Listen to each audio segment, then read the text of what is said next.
series zaabwe. Omupiira gwa kitalo ogwo wini eyo yaweebwa ttiimu ya kitalo ebalibwa nti Erosi yokka gye babadde balina kampeyini eno, wabula bagenda okuba nga bajja mu geemu eno. Tukijjukira nti yaliko omusambi waabwe Ibrahim Kiyemba, y'omu ku abo abasambi oba oliawo ttiimu ya NEC be basobodde okubeera nga batwala. Then ojja kubeera ng'oyogera ku musambi Richard Basangwa anejjukira nti ali saidi eno ku ttiimu ya NEC. Oyogere ku musambi Joseph Data naye ali ku ttiimu ya NEC era naye yali musambi waabwe, n'omusambi Paul Muchurez mpozi ne Siraje Sentamu bonna babadde gye bali eno ku ttiimu ya NEC. Kitegeeza nti waliyo abasambi bangi nnyo mukadde kano ababategeera, newankubadde nti bagenda okujja mu geemu g'omusambi Abdulkarim Watambala, omusambi Milton Kalisa n'omusambi Arafat Wusama, bonna bakakasiddwa nti bagenda kubeera weero. Olowooza nti ge gamu ku amannya agalina okubeera nga gayimirirwako okulaba nti bakola ekyetaagisa. Jjukira nti abasambi abo bonna mu geemu eno basobodde okubeera nga bakuuma clean sheet 4 mu egyo emipiira 6 gye basembyeyo okubeera nga balabikiramu. Bw'ogenda okwetegereza egimu ku egyo emipiira gye babadde basembyeyo okubeera nga beesiŋŋaana, tubadde tulabye nga ttiimu ya Vipers ebadde esobodde okuwangulako emipiira gibadde 2 ng'eyinamu loosi emu yokka n'amaliri 2. Kikulaga nti n'amaliri geeyolekera nnyo mu fixture era nga bwe twalabye first leg nti bakoze amaliri gabadde geemu emu bwe babadde nga bakyadde wali erugogo. So olaba ng'omupiira gugenda kubeera gwambiranye nnyo eri amatiimu gombiriri. Jjukira nti ttiimu ya NEC eno bagezaako okwegattagatta era ge gamu ku ago amatiimu agasinze okulabika obulungi mu katale nti Coach Kebbi yagenze ku ttiimu ya Express n'asikayo abasambi 4, agamu ku ago amannya ge yali asinga okubeera ng'akozesa n'abaleeta. So olowooza nti mood mu nkambi weri ate nga n'omusambi Paul Muchurez gwe twali tulowooza nti agenda ku ttiimu ya Kigezi Homeboys naye yamaliriza ng'asigadde. NEC omutindo gwabwe si gwe guli awo nti gubadde mubi, kuba ndowooza basembayo okuluzinga omupiira twali eri mu Desemba. Tujjukira nga ttiimu ya KCCA bakuba, so balaba nga babadde bayimiridde bulungi nnyo nti emipiira gyabwe 6 gye basembeyo okuba nga basamba babadde bawangudde emipiira gibadde 3 ne bakola n'amaliri 3 ogw'omutindo gubeera mulungi nnyo. Weewaawo ttiimu ya Vipers ate bo nga bagenda okubeera ewaka, omutindo gwabwe ogwawaka gwo mulungi tukkirize tugaane, kuba Vipers emipiira gyabwe 5 egibadde gisembyeyo ewaka babadde basobodde okuba nga bagiwangula. Ndowooza ne bona ogenda okwetegereza mpaka zonna ng'oggyeko omupiira ogwo gwali gutandika season yawo nga bali mpaka za CAF Champions League mu preliminary round ttiimu ya Power Dynamos ng'egubanonako ewaka, naye mu league obudde buno bali mu kutambuza mwaka gwa kubiri nga tebaluuzinga mupiira. Ekyo kibeera kiralamuko kakati ttiimu ng'eyo obeera togisuubira kubeera ng'eruuzinga mupiira. Weewaawo anti ekisenge kibadde kizenga kikumye ku clean sheet ezibadde ziwerako, naye olowooza nti ttiimu ya NEC ne mudu eri mu nkambi olunaku olwaleero esobola okubateebamu, naye nga bw'ombuuza nti wiini eragawa, ndowooza nnyo nti ttiimu ya Vipers eno ekyamazima wiini bagyetaaga, kuba ku kimeeza basobodde okuba nga bakuŋŋaanya points 37. Ttiimu ya Kitala nayo weeriawo yatandise okubeera ng'ebasemberera nti gap kakati ya points 2, ekyo kibeera oluusi kiralamuko. Ndowooza nti Vipers guno gwe mpira gwolowooza nti basobola okuba nga baguwangula, kuba n'ekitende wennyini babadde beeyisa bulungi nnyo ku ttiimu ya NEC nti bonna ogenda okwetegereza emipiira gye basembayo okusinkana ttiimu ya NEC awo ekitende ate nno babadde bagikubira ddala, kuba kati ogwasembayo ekitende bagikuba 3-1. Bw'ona oyogeraku eri season ey'omunda nga NEC ekyalina Hussein Mbalangu era bagikwata ne bagikuba goals 4-1. So ndowooza nti Vipers balina omukisa ogw'amaanyi geemu eno olunaku olwaleero okubeera nga bagiwangula goals nga 2-1 oba 3-1. Ndowooza nti bajja kubeera nga bagiyitako bulungi nnyo ddala, naye ng'ogwo gugenda kubeera gwa ssaawa zigenda kubeera 2 ez'ekiro, tujja kubeera nga tugulindirira. Mpozi ne ttiimu ya Police olunaku olwaleero essaawa zigenda kubeera 10 bagenda kuba nga bakyalidde ttiimu ya Buhimba Saints. Jjukira nti Buhimba Saints eno omutindo gubadde gwagwira ddala. Geemu yaabwe yasembeyo basobodde okukola amaliri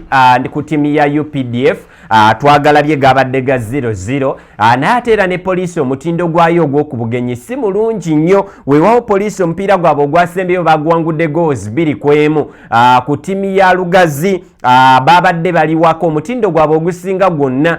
gubadde gweyolekedde waka. Ekyo tetujja kubeera nga tubadawutinga, kuba ndowooza Poliisi ku bugenyi obudde buno buno batambudde emipiira ebiri ku bugenyi nga tebawangula weewaawo omupiira gwabwe ogwasembayo ku bugenyi basobola okufuna amaliri ga 0-0 ku ttiimu ya URA naye era bagenda kusamba ttiimu ya Buhimba Saints nga ne Buhimba awaka si yali awo nti mulungi kuba twogera ku ttiimu ya Buhimba Saints nga mipiira gy'etaano egibadde gisembyeyo ewaka asobodde okubeera nga afunamu points zibadde nnya zokka era ogwo omutindo si gwe guli awo nti gubeera mulungi ddala era wakawo wennyini ttiimu ya NEC yakamala okubeera ng'enonawo Buhimba Saints goal emu ku bwereere kakati ttiimu eyo obudde buno eri mu kustrugglinga kuba ndowooza ne ku kimeeza tennaba kubanga eyimirira bulungi nnyo balina points 14 ze point zezimu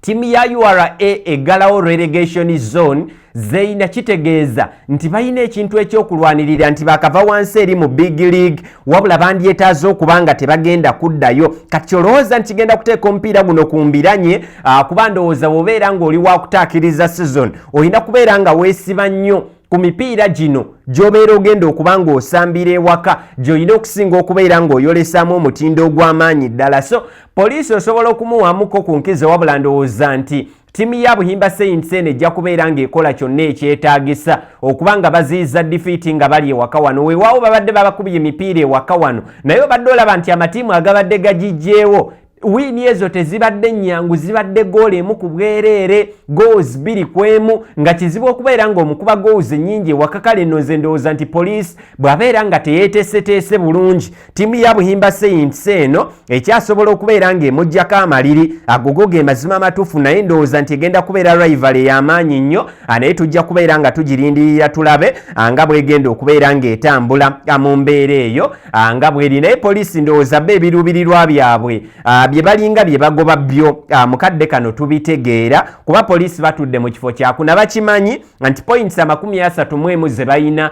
singa bawangula omupiira bayina omukisa ogubeera nga bambuka ku kimeeza at least ne bambuka paka nga mu kifo kyakusatu babeera bongedde okuba nga batangaaza emikisa gyabwe naye bagenda ku bugenyi solowooza nti Buhimba ekyasobola okubakalubiramu nesobola okubeera ng'ebapiikingako amaliri naye nga geemu eyo egenda kubeera ya ssaawa 10 ez'akawungeezi ejja kubeera ng'etunyumira then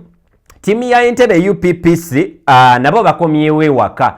bagenda kuba nga bakyazza ttiimu ya Mbarara City jjukira nti Entebbe UPPC eyo obudde buno eri ku rani nno ya mipiira kati gikunukiriza 10 nga tebaluuzinga mupiira oba waka oba ku bugenyi abudala mubiru abadde atereezezza ttiimu eno ng'ogiraba nti ye ttiimu evuganyiza ddala naye Mbarara City gwe bagenda okuba nga bakyaza Mbarara ndowooza emipiira gy'ebiri egisembyeyo kwabadde takubiddwa mupiira gwonna kuba geemu ye eyasembyeyo yabadde akutte ttiimu ya Calvary waka n'amukuba goolo yabaddemu ku bwereere so nga yagenda okujja mu geemu eyo nga geemu yakomekereza first round yali yakola amaliri ga goolo emu ku emu ku ttiimu ya Maroons ng'akyadde eruzira Maroons ge gamu kwaga amatiimu agabadde amazibu ag'okuggyako obubonero nga bali ewaka naye Mbarara yagendawo n'esobola okuba ng'epiikingawo amaliri gaali ga goolo emu ku emu kaakati Mbarara olw'omutindo ogwo ndowooza nti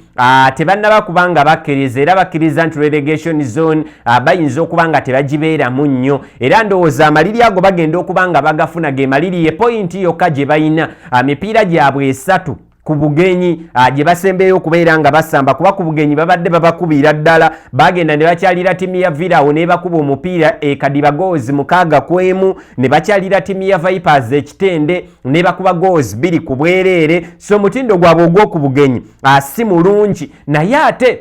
n'Entebbe UPPC omutindo gwabwe ogwawaka ogulaba nga gubadde guzze kikeerezimukko okuba nti obudde buno bali unbeaten mipiira 3 gye basembeyo okusambira ewaka wabula amatiimu gabadde gabakubira ddala omupiira kuba nzijukira poliisi yagendayo negenda nebakubirayo goals 2 ku bwereere twalaba ku ttiimu ya Vipers emabegakaawo yali ttiimu ya Vipers era nayo yagendayo awo nebakuba omupiira nga tebateebyemu na goal so olowooza nti Mbarara basobola okwegaganula ne bapiikinga oba oliawo amaliri kuba googala obalaba nga gasoboka mu ngeri y'amatiimu gonna gye gabadde galabiseemuko naddala kampeyini eno naye ng'ebiruubirirwa by'amatiimu gombiriri tukimanyi nti entebe UPPC obudde buno batudde mu kifo kya kutaano ababadde bakaluzinga emipiira 3 gyokka kampeyini eno era balina points 31 abo bawangula omupiira bagenda ku points 34 kitegeeza nti nabo basemberera ekifo ekyokusatu ababeera basobola okituulamu naye Mbarara City obudde buno batudde mu kya 12 balina points zaabwe ziri 15 era nabo ebeera point emu ebweru wa red zone kitegeeza nti nabo balina ekyokulwanirira mu kubeera nga bataasa obulamu so entebe UPPC osobola okusigala ng'omuwamuko omukisa naye Mbarara City omulaba nga game eno akyasobola okuba nga agisindiikiriza maliri bw'abeera nga yeeteeseteese bulungi nnyo ddala ndowooza amaanyi agasinga ku entebe UPPC ng'ogyeko ku basambi baabwe ng'omusambi Ambrose Kigozi nti buli game gy'abadde ajja abadde amakinga sure nti waakiri aleetamu assist oba okubeera ng'ateeba naye olaba nga Abdallah Mubiru maanyi ga njawulo nnyo ku ttiimu eno mu ngeri gy'asobodde okubeera ng'agigattagattamu okyasobola okubeera ng'omuwa advantage anti game eno asobola ogipiikinga maximum points y'embeera nga bw'eri empiira egyo gyonna StarTimes egenda kubeera nagyo oba ng'obadde tonnakuza subscription y'obujja agizze bujja obulamu bujja kuba nga butambula bulungi ate naawe atalina decoder StarTimes tugamba nti byofiirwa mu kadde kano bingi kale nno kyandibadde kyangu nnyo n'ogenda n'ogifuna si ya bbeeyi ate nga ne subscription waliwo ak'olunaku aka wiiki mwezi myezi 3 obulamu bubeera bujja kutambula bulungi kamala okwetooloolamuko katono ngenda kubeera nga nkomawo n'ekitundu ekyokubiri tugende emitala w'amayanja wali tulaba amawulire mangi agali mu kutambula mu leagues ez'enjawulo n'empaka eza UEFA Champions League